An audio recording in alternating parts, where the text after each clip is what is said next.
এই লিফটে সর্বোচ্চ 4 জন, আমি একাই তো 10 জনের সমান। দাদি তুমি লিফটে যাও এখন, আমি দেয়াল বেয়ে উপরে আসছি। এই সিঁড়িগুলো এত ছোট কেন? আমার পায়ের বুড়ো আঙুলি তো বড় দেখি। এটা মানুষের জন্য নাকি পিন পড়ার জন্য? দাদি দরজাটা একটু লুব্রিকেন্ট করতে হবে, আমার 6 প্যাক ফ্রেমে ঘষা খাচ্ছে। আউচ, দরজাটা কি আমার জন্য ছোট করলে? দাদি ফ্যানটা ফুল স্পিডে দাও তাড়াতাড়ি, শরীর থেকে বিরিয়ান গপ বেরাচ্ছে। আমার গরমে দুনিয়া পুড়ে যাচ্ছে দাদি। এটা খাট নাকি দিয়াশলের বাক্স দাদি? কোম্পানিগুলো সব 2 নম্বর মাল বানায়। যাক, ফ্লোরেই অনেক ঠান্ডা আছে এখন। মশা তুই আমাকে কামড়াবি সাহস কত? আমার চামড়া একদম বুলেট প্রুফ গাদা মশা। তোর সুর তো এখন বেঁকে যাও এখান থেকে, প্যান প্যান না করে।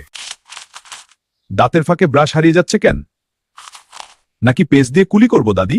দাদি নাস্তা কই? পেটে ইঁদুর দৌড়াচ্ছে। কাল রাতে তো কিছুই খাওয়া হলো না, আজকে কি পোলাও রান দেওয়ার জন্য? খুব ক্ষুধা লেগেছে, তাড়াতাড়ি খাবার দাও।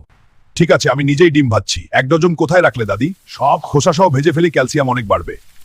বন্ধুরা, ভিডিও ভালো লাগলে বিড়ি পাঠিয়ে দিই, লাইক বাসায় শেষ কিন্তু। আর বাসা মা রায়, সবাই ভালো থেকো আর টাটা দাদি।